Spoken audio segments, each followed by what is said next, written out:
Welcome to my channel Digi World computer. आज हमारा topic है प्रोसेस स्टेट का। जैसे कि लास्ट टॉपिक में हमने बात की थी प्रोसेस कॉन्सेप्ट के बारे में। हमने जाना था कि कैसे प्रोसेस स्टार्ट होता है, उसके बाद में रेडी होता है, रन करता है, वेट करता है, बाद में टर्मिनेट होता है। उसी की स्टेट्स कुछ प्रोसेस, किसी भी प्रोसेस की कुछ स्टेट बनाई गई हैं जिनको हम लोग प्रोसेस स्टेट कहते हैं, जिसमें हमारे प्रोसेस स्टार्ट होने से लेकर के इन होने तक के जिन पार्टों में या जिन भागों में बांटा गया उस प्रोसेस स्टेट की बात हम लोग यहाँ कर रहे हैं। कि जैसे स्क्रीन पर हम देख रहे हैं प्रोसेस स्टेट में 5 प्रोसेस स्टेट हैं, जिसमें सबसे पहली प्रोसेस स्टेट न्यू, जब प्रोग्राम हमारा स्टार्ट होने से पहले जो प्रोसेस स्टेट होती है वो न्यू की होती है, जिसको हम लोग एक तरह से पैसिव एंटिटी भी कहते हैं।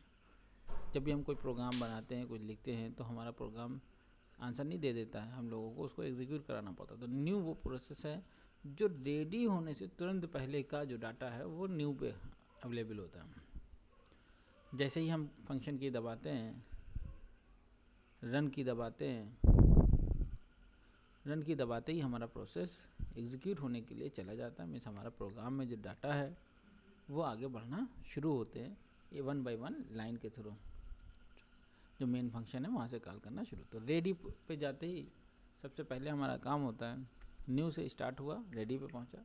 जैसे ही रेडी पे पहुँचा फंक्शनिंग स्टार्ट हो जाती है, प्रोसेस के सारे मॉड्यूल्स वर्क करना शुरू कर देते हैं।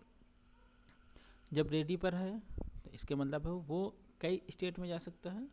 रेडी से रनिंग पे जा सकता है, रेडी से रनिंग में जा सकता है। इसका जो इसमें दिखाया गया है आपको है कि रेडी से जाने वाला सिग्नल जो है वो सिर्फ रनिंग स्टेट पे दिखा रहा है। इसका मतलब है हमारे रेडी की से जो भी स्टेट है नेक्स्ट स्टेट से रनिंग पे आ सकती है। रनिंग में अगर प्रोसेस को किसी तरह की कोई प्रॉब्लम है, या हमने एक सही कोड नहीं लिखा है, या किसी और टेक्निकल प्रॉब्लम की वजह से रनिंग से वो इंटरप्ट हो करके, या यूज़र ने उसको रोक दिया, स्टॉप कर दिया, फिर से रेडी क्यू पे चली जाएगी। और जो भी उसमें अगर हमने वेटर लगाया हुआ है कि रनिंग पर तो रहे लेकिन इतनी देर का वेट करके फिर से रेडी हो, तो वो वेटिंग टाइम है। जैसे हम लोग लूप वगैरह लगा देते हैं तो उतनी देर का लूप लगता रहता है, फिर से रेडी, फिर से रनिंग, फिर से रेडी, फिर से रनिंग, इस तरह से प्रोसेस चलता रहता है। रेडी और रनिंग से कंप्लीट होने के बाद हमारा प्रोसेस अपना आउटपुट दे देता है। जब वो आउटपुट देता है तो फिर उसके बाद वो प्रोसेस क्या होता है, टर्मिनेट हो जाता है। तो किसी भी प्रोसेस की यही 5 स्टेट है, बहुत ज़्यादा पढ़ने की जरूरत नहीं ना, सिर्फ यही फिगर ही तुम्हारे लिए सबसे इम्पोर्टेंट है। ठीक, इसके कुछ पार्टों के नाम लिखे गए हैं, स्टेट्स के बारे में बताया गया। As the process execute it changes state. The state of a process is defined in part by the current activity of that process. Each process में be one of the following state. पहली है new, the process is being created, जहाँ पे process तैयार किया जा रहा होता है। Running, instruction are being executed, जहाँ पे इंस्ट्रक्शन एग्जीक्यूट होना शुरू हो जाते हैं। वेटिंग स्टेट कौन सी है, the process is waiting for some event to occurs such as input output completion, reception of a signals etc. Ready state क्या है, the process is waiting to be assign to a process.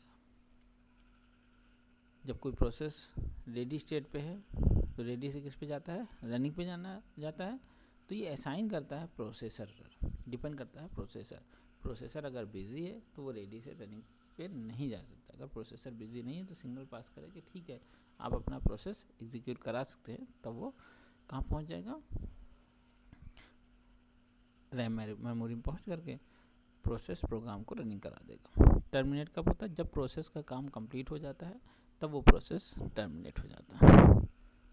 तो इतनी ही state है। अब अगर इसको general वे में समझना चाहो तो जनरल वे में समझ लो कि अगर हम लोग बात करें किसी भी तरह के एग्जाम्पल को ले लो, मान लेते हैं कि हमने एक प्रोग्राम बनाया, ये प्रोग्राम हमारा रेडी पे है। जिस समय ये प्रोग्राम बना हैज़ इंक्लूड studio.h से ले करके नीचे क्लोज ब्रेकर तक के हमारा प्रोग्राम कहाँ पर किस स्टेट में हुआ, रेडी पे हुआ।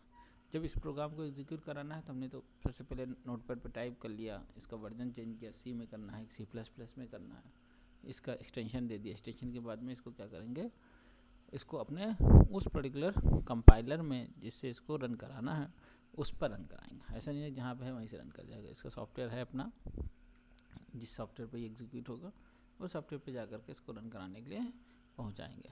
अब जिस समय फाइल न्यू खोल करके ये टाइप हुआ था उस समय कुछ काम नहीं था। उस समय क्या था, हमारा प्रोसेस क्या होता था, न्यू तैयार हुआ था, रेडी नया हुआ। और काहे के लिए तैयार नया बना, रेडी होने के लिए। किस लिए रेडी होने के लिए, एग्जीक्यूट होने के लिए।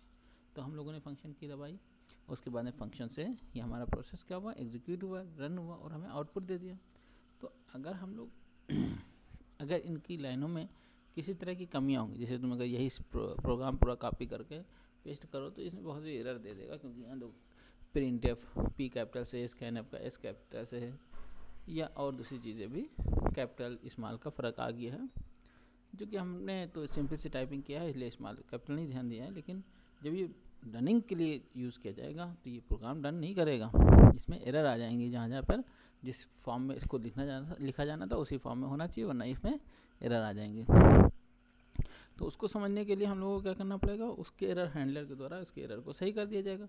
जैसे जैसे 1 बाय 1 एरर इससे दूर होती चली जाएंगी, ये प्रोग्राम पूरी तरह से रन हो जाएगा और रन होने के बाद में एग्जीक्यूट हो जाएगा और सिर्फ रिजल्ट पास कर देगा।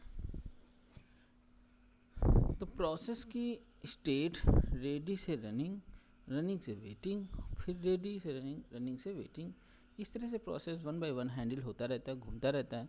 फिर जब कंप्लीट हो जाता है तो वो टर्मिनेट हो जाता है, प्रोसेस बाहर आ जाता है। ठीक है, यही प्रोसेस की स्टेट है। इन 5 स्टेटों को अच्छे से समझ लो। यही 5 state, new, running, waiting, ready और टर्मिनेटेड, इन्हीं को हम लोग प्रोसेस की स्टेट करते हैं। ठीक, thank you for watching my video.